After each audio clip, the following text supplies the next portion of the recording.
o cérebro.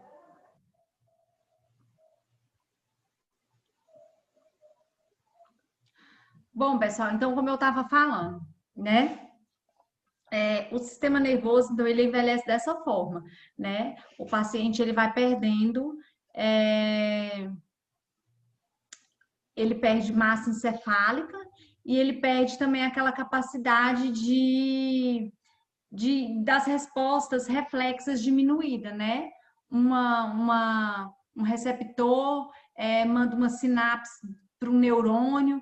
Então, esse tempo entre essas mensagens do cérebro vai diminuindo, tá? Então, é dessa forma que o nosso cérebro envelhece. E no caso do paciente com Alzheimer, ele atrofia. Amanhã a gente vai falar sobre algumas doenças na sala e uma delas é Alzheimer, tá? A gente vai falar bastante sobre isso. Vocês estão vendo, conseguindo ver o slide? Sim. Tá. Olha só, no caso, como que o paciente ele reage, né, à questão de sono aí no envelhecimento. Vocês, não sei se vocês convivem com algum idoso, mas eu acho assim que é bem comum, se vocês pararem para pensar com o idoso que você convive, que ele dorme menos. Não é pai. Hã? Ele dorme menos durante a noite, ele acorda muito cedo, geralmente 5, 6 horas, o mais tardar, ele já está de pé, né? Porque aquele sono dele, ele vai ser reduzido, e aí, por levantar cedo demais, né? Junto com o galo cantando, ele vai ter aqueles momentos de sonolência ali durante o dia, né? Principalmente ali depois do almoço, tá? Normalmente também esse idoso, ele muda a rotina, ele levantou cedo demais, então a tendência é ele dormir mais cedo também, tá? No caso do sistema nervoso, eu falei ali agora sobre as alterações das atividades elétricas do cérebro, né? Que um receptor manda sinapses elétricas ali para alguma célula e esse tempo de resposta diminui, né? Então vai haver, além desse tempo de diminuição aí, vai haver também a diminuição desses comandos, né? A diminuição dessas sinapses elétricas.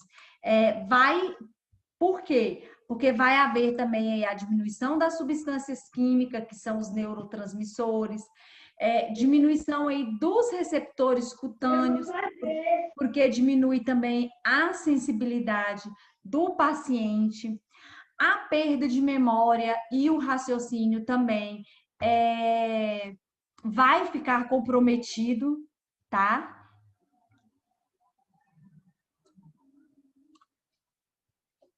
Só um minutinho aqui que meu computador desconectou aqui um fio, só um minuto. Desapareceu para mim de novo. Vocês estão conseguindo ver o slide? Sim. Tá.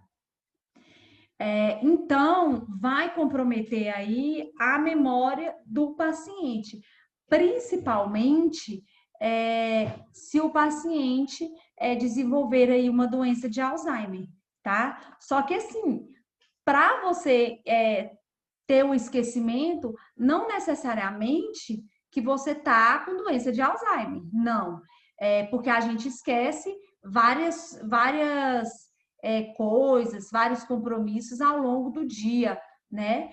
E quando vai se envelhecendo, a situação ela vai esses episódios de esquecimento eles vão aumentando, mas não quer dizer que você é doente de Alzheimer, tá? O que pode acontecer é se você for doente, desenvolver aí a doença, vai se agravar além da normalidade, tá?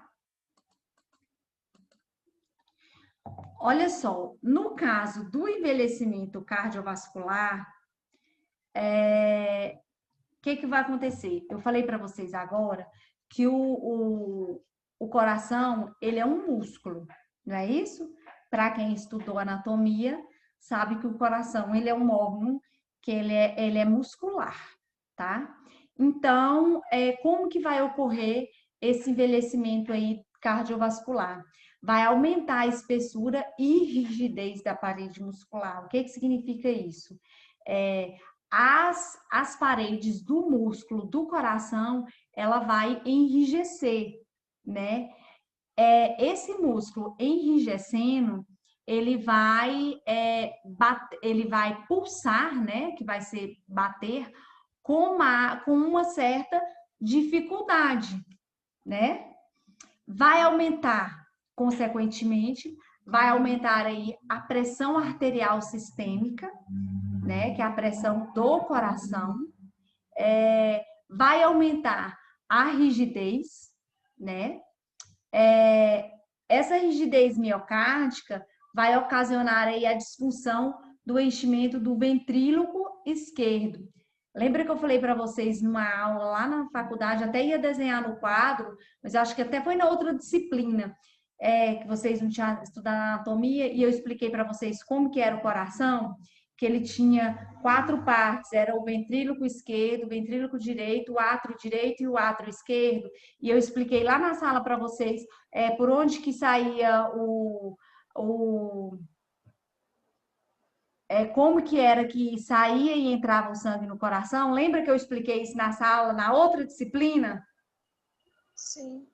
Quem foi na aula lembra, né? Então, essa rigidez do coração, ela vai causar aí uma disfunção no enchimento do ventríloco esquerdo, né? Pode ser na válvula do ventríloco, de abrir e fechar, ou mesmo ali no próprio ventríloco. Tem remédio para isso? Tem exames que detectam, né? Aquele exame, inclusive eu falei nessa aula que eu dei na sala para vocês, tem aquele exame dos risquinhos assim, não tem? Que é o eletrocardiograma, que tem um monte de risco. Naquele exame, o médico, ele sabe exatamente qual que é o defeito do coração, em qual parte anatômica do coração tá o defeito, tá? Tá a patologia do paciente. Então, pelo aquele exame, pelas curvas subindo e descendo, que é quase, quase indescritíveis. Não é qualquer pessoa que sabe ler, né? Um exame daquele. Mas quando vocês forem estudar exame, vocês vão ver que é bem fácil. Só tem que ter mesmo assim o conhecimento técnico, que é o que vocês vão ter. Então, pelo aquele exame de um monte de risco, o médico sabe em qual parte anatômica que está ali o problema no coração, tá? Então, tem remédio? Tem remédio. Tem esse exame que detecta, né?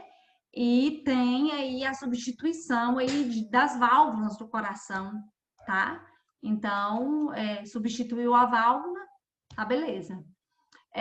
Tem aí também no envelhecimento cardiovascular, vai aumentar o risco aí da fibrilação atrial, né, que é o átrio, acabei de falar, né, que o coração tem 4 partes, que é os ventrílocos direito e esquerdo, e os átrios direito e esquerdo, tá? Vai ter aí uma menor reserva contrátil, vai ter maior risco de aterosclerose, que são aquelas placas de gordura que eu falei para vocês, que elas se deslocam aí nas artérias do coração, né? Se essas placas de gordura for para o coração, vai ocasionar aí maiores problemas para o paciente. E com o envelhecimento, a pessoa idosa, ela está sujeita, né, a possuir essas placas aí de aterosclerose, tá? ICC, que é insuficiência cardíaca congestiva, né, que é um defeito também numa parte anatômica do coração. Mais para frente vocês vão estudar essas patologias com mais detalhes, tá? E também temos aí a insuficiência vascular periférica, né? Tudo isso é ocasionado devido ao envelhecimento do paciente. Só que é importante lembrar uma coisa: se o paciente tem uma vida ativa, se ele se alimenta bem, se ele pratica exercícios físicos, essas ocorrências que acontecem no envelhecimento, tanto cardiovascular ou em outras regiões, em outras partes do corpo, elas vão ser menos acentuadas, né? Logicamente que a pessoa vai envelhecer, mas a pessoa, ela tendo uma vida saudável, ela vai sentir esse envelhecimento dos sistemas muito pouco, né? Porque, por exemplo, se alimenta bem, faz exercícios. Você acha que um paciente desse vai ter aterosclerose? Ah, muito pouco, né? Se tiver, vai ser muito pouco, que não vai atrapalhar ali o funcionamento cardiovascular do paciente, né? Então, lembrando sempre que o paciente, ele envelhece. E todo o corpo, e juntamente com todos os sistemas, envelhecem juntos. Mas quanto melhor o hábito de vida do paciente, menos esses sistemas vai sentir esse envelhecimento, tá? Existem pessoas que têm 80, 90 anos, que eles vivem sem problema do coração, sem pressão alta, sem diabetes, sem um monte de outras patologias que é própria do envelhecimento, própria do idoso, né? E aí você vai entrevistar ali aquela pessoa, você detecta que aquela pessoa se alimenta bem, ela pratica exercício físico, ela tem uma vida regrada, ela não fuma, não bebe. Então, essas pessoas, tendo esses pequenos cuidados do dia a dia, ela vai ser beneficiada a desenvolver menos tipos de doença, não é isso? Olha só, a hipotensão é a pressão baixa, vocês sabem. Tudo que fala que é hipo é baixo, tá? Tudo que se refere a hipo é baixo e hiper é alto. Então, a hipotensão, ela tem ali uma tolerância reduzida a alterações, né? A pessoa que tem a pressão relativamente baixa, ela não vai aumentar essa pressão por um fator de estresse ou por uma comida salgada que ela comeu, né? A pessoa que ela envelhece mantendo os níveis de pressão arterial corretos, mesmo já com envelhecimento bem avançado, essa pressão ela tende a ficar sempre estabilizada, igual sempre foi. E a pessoa que tem hipertensão, quanto mais ela envelhece, o quadro ele vai se agravar, né? Logicamente que isso não é uma regra, né? Existem aqueles pacientes que cuidam da alimentação e existem aqueles pacientes que não tá nem aí, come de tudo e só toma a medicação, né? Então temos aí esses dois tipos de paciente. Aquele paciente que sabe que tem pressão alta e come torresmo, come feijoada, come comida salgada, come tudo que não pode e só confia no remédio. E temos aquele paciente que tem a pressão alta, que ele, além do remédio, ele tenta controlar aí com exercício físico, que é muito importante, tá? E através também da alimentação. Existem pacientes idosos que eles conseguem controlar a pressão somente com alimentação e exercício, né? E tem esses outros pacientes aí que não tá nem aí, né? Só confia mesmo no remédio e pronto. tá bom? Passou o slide agora para vocês? Tá tudo escuro. Tá escuro? É porque meu negócio, meu fio aqui desconectou de novo.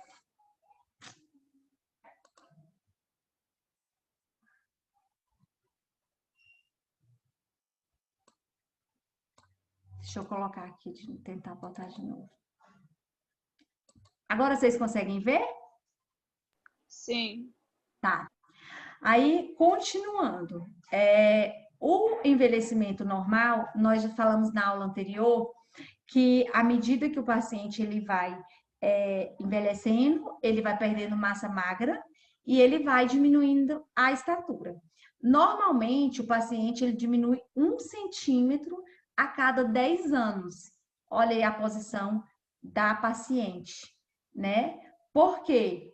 Por causa da coluna, né? Nós que somos jovens, essa semana eu ainda falei que eu vou arrumar para mim uma cinta só para poder corrigir a postura. Porque olha só, chega no final do dia, minha cadeira é ótima, mas chega no final do dia, a gente tá, né, o corpo já tá cansado. Então é muito importante você corrigir a sua postura, né?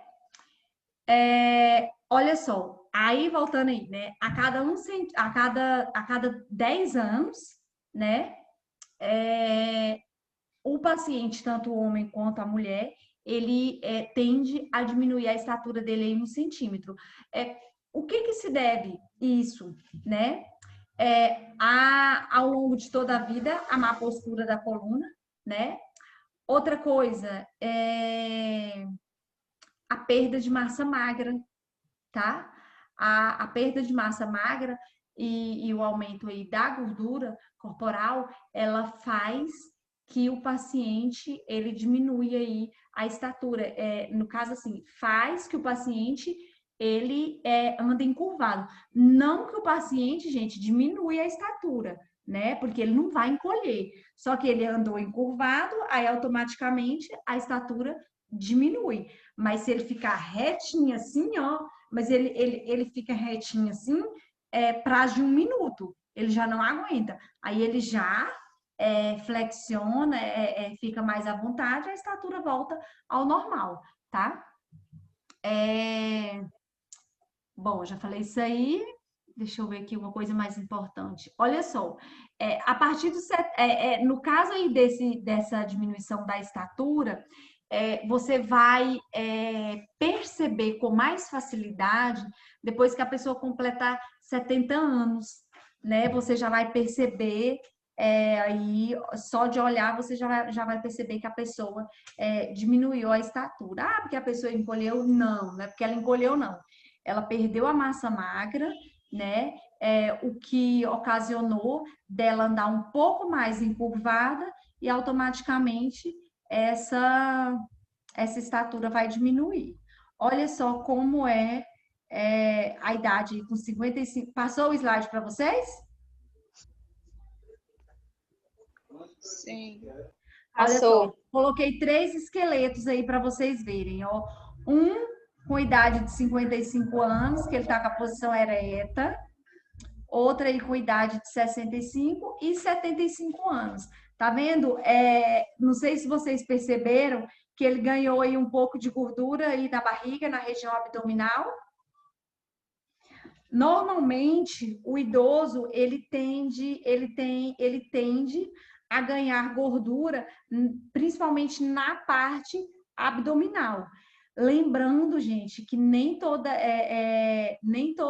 toda regra tem exceções, tá? Não é todo idoso que vai perder a massa magra, porque tem aqueles que se cuidam melhor, que praticam atividade física, né? E não é todo idoso também que vai ganhar gordura ali na região abdominal, tá bom? Então, lembrando aí que tudo aí tem suas exceções, tá? Olha só aí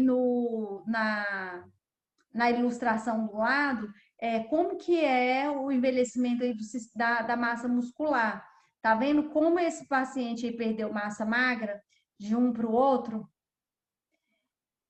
E evidencia no caso, o peso vai continuar o mesmo, só que o que é saudável e o que sustenta o corpo e o esqueleto é o sistema muscular da pessoa.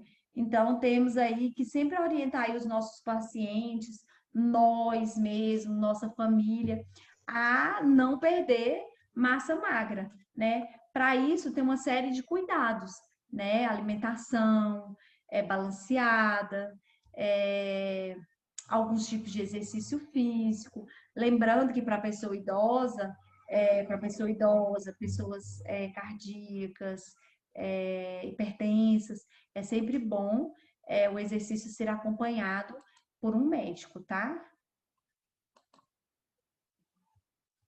Olha só, no caso do sistema reprodutor, vai haver ali atrofia dos órgãos, atrofia da mucosa vaginal. Com o tempo, com o envelhecimento, a mulher ela perde a lubrificação normal que ela tem. Vai ocasionar também a perda da elasticidade uterina, né? Então, o útero ele vai estagnar ali, terminou os óvulos, como o sistema reprodutor da mulher acabou os óvulos, ele não funciona mais, então, automaticamente vai atrofiar ali alguma coisa, né? Diminuição dos pelos pubianos. Lembra que nós falamos lá no primeiro slide que diminui todos os pelos? E agora, inclusive aí, os pelos pubianos, tá? Além deles diminuírem, eles enfraquecem bastante os que ficam, tá? O tecido fibroso aí, substituindo o tecido mamário, né? No caso da mulher. Diminuição na produção de gametas, né? No caso do homem, falei para vocês agora, há pouco, que o homem ele vai produzir o espermatozoide, só que em menor quantidade. Então, vai haver aí essa diminuição. Gametas é a mesma coisa, viu, pessoal, que espermatozoide. E a diminuição dos hormônios. No caso da mulher, a mulher tem uma terapia, tem a opção, né, de fazer a terapia de substituição hormonal para não sentir para não sentir tanto esses fatores do envelhecimento, tá? Então, temos aí essa opção de terapia hormonal, tá? Olha só, as alterações no aparelho genital masculino. Eu já falei algumas, mas eu vou falar de novo. Olha só, cai a produção do espermatozoide depois dos 40 anos, tá? Cai, mas não zera, né? Então, até o último dia de vida, o homem ele ainda produz espermatozoide, tá? Diminui também a produção de testosterona, tá? No homem, tanto no homem quanto na mulher, há uma diminuição do libido, tá? A ereção do homem acontece, só que com o envelhecimento ela se torna mais flácida, tá? Não vai ser tão ereta igual a 20 anos atrás, tá? Maior tempo para alcançar o orgasmo, o homem, tá? Menor número de ereções, aumenta aí o período refratário das ereções, né? Entre uma ereção e outra, vai aumentar o tempo, tá? E a redução do líquido ejaculatório. Lógico que vai haver essa redução. Por quê? Porque se o espermatozoide está, a produção dele diminui, é lógico que o líquido ejaculatório ele também vai diminuir, né? Isso aí é automático. E temos as alterações gastrointestinais. Eu falei para vocês no início que, na minha opinião, né? Eu acho que o idoso ele mais tem dificuldade nessa questão aí gastrointestinal, porque ele tem muita constipação, né? Dificuldade de fazer cocô, diarreia, colelitíase. O que é colelitíase? Nós falamos na disciplina anterior, né? São pedras na vesícula, cálculos, não foi isso? Cálculos na vesícula biliar. Sim. Tá? Então, com o envelhecimento, vai aparecer aí esses cálculos na vesícula biliar, que é passível de cirurgia, uma cirurgia bem simples e rápida, sem maiores complicações, tá? Temos também aí a xerostomia, né? O que é a xerostomia? É a diminuição da produção de saliva, tá? Então, se diminuir a produção de saliva, lembra que nós falamos lá na outra disciplina, olha só como é que está interdisciplinaridade de conteúdo? Lembra que nós falamos lá na outra disciplina que estudamos sobre o aparelho gastrointestinal e falamos que a saliva, ela ajuda na mastigação. Lembram que a gente falou isso?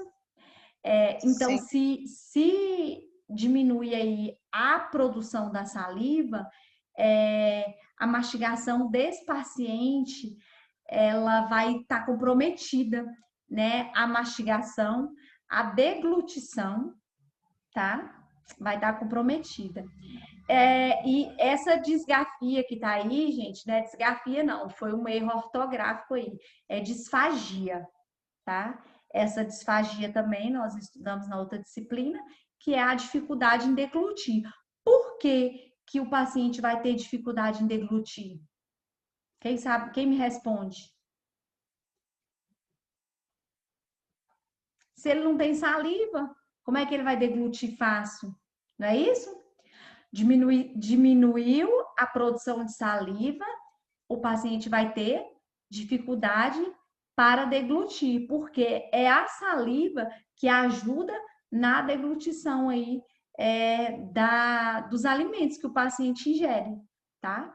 Maior intolerância às gorduras também, tá? Com o envelhecimento, o paciente ele tende a desenvolver intolerância às gorduras, costuma dar diarreia, ele costuma passar mal, ficar com azia, queimação, tá? Quais são os fatores de risco aí para essas alterações gastrointestinal serem mais atenuadas, né? Fumo, saúde oral, alcoolismo, né? Uma alimentação saudável e uma vida sedentária, né? Tudo isso, se você seguir, você vai sentir, quando envelhecer, vai sentir menos essas alterações gastrointestinais. Por exemplo, não fuma, cuida da saúde oral, não bebe, tem uma boa alimentação, faz atividades físicas, então você vai sentir menos esses problemas aí do envelhecimento, tá bom? Olha só, e aí, por último, eu coloquei para vocês aí algumas dicas do envelhecimento saudável, tá? Qual que é a primeira? Visite o geriatra, pelo menos 2 vezes ao ano. É uma dica muito importante. A maioria das pessoas não gostam, né, de frequentar esse tipo de especialidade médica, porque acha que são médicos de velho, mas não é. A partir de 50 anos, gente, geriatra. Não, porque eu não sou idoso, isso é médico para velho. Não, não tem nada a ver. Ele vai ensinar o paciente, nessa idade, e é quando o paciente está começando a envelhecer, né? Então, ele vai ensinar, orientar o paciente a como envelhecer de uma forma saudável. Para daqui 10, 15 anos, o paciente já está com todos esses sintomas que nós já falamos aí anteriormente. Então, ele visitando o geriatra vai orientar e dar, né, todas as dicas possíveis ali para ele envelhecer de forma saudável, tá? Manter o peso normal é uma dica muito importante. Por que é uma dica importante manter o peso normal? Primeiro, por causa do coração, para não adquirir placas de aterosclerose, para não danificar os seus joelhos, suas suas cartilagens do joelho. Então, assim, é uma série de fatores, né?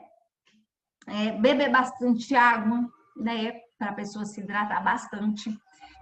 O idoso e a criança são os dois grupos aí que com mais facilidade de desidratação, tá? Então, é muito importante para o idoso beber bastante água, tá? Reduzir o consumo de sal para não comprometer a pressão arterial, né? Manter aí uma alimentação saudável, frutas, verduras, né? Com frequência, diminuir aí, muito bom diminuir arroz, alimentos que são raízes, né? Mandioca, batatas, porque tudo isso já bateu no organismo, já se transforma em açúcar, não é isso? Então, evitar em quantidades elevadas esses tipos de alimento, tá? Evitar alimentos gordurosos, consumir mais fibras. Uma dica muito importante quanto ao consumo de fibras é o seguinte: as fibras elas têm que ser consumidas do mesmo modo que você consome a água. Você não pode consumir só a fibra, tá? Senão vai fazer o efeito contrário, tá? Então, consumiu fibra, toma bastante água. Procurar manter tranquilidade, né? Que isso é muito bom, não só para o idoso, mas para nós jovens também. Fazer bom relaxamento sempre que possível, praticar exercício físico regulares, alongamento. Eu já citei para vocês que tem grupo tem um centro de convivência da pessoa idosa aqui em Palmas, lá na 706 Sul, eu acho, lá. Perto da Palmas Brasil, até expliquei lá onde que era. Que lá tem hidroginástica, tem yoga, tem pilates, lá eles cozinham, tem baile da terceira idade. Então, todas essas atividades físicas, além de fazer bem para o corpo e para a mente, elas ajudam aí a envelhecer com qualidade, né? O idoso, ele estando nesse meio, fazendo esses exercícios, com um grupo de pessoas da idade dele, ele vai se sentir muito bem, tá? Ele não vai se sentir inválido, que a maioria dos idosos que fica aposentado em casa, eles fica ali só em casa preso, eles reclamam, principalmente agora com essa pandemia, que eles são do grupo de risco, não pode sair. Então, assim, é muito importante para eles conviverem com pessoas da mesma idade, tá? E fazer esses exercícios físicos aí com um grupo na mesma faixa etária deles, tá? Então, essas aí são as dicas para envelhecer com qualidade, ok? Pessoal, vocês têm alguma dúvida quanto à aula de hoje?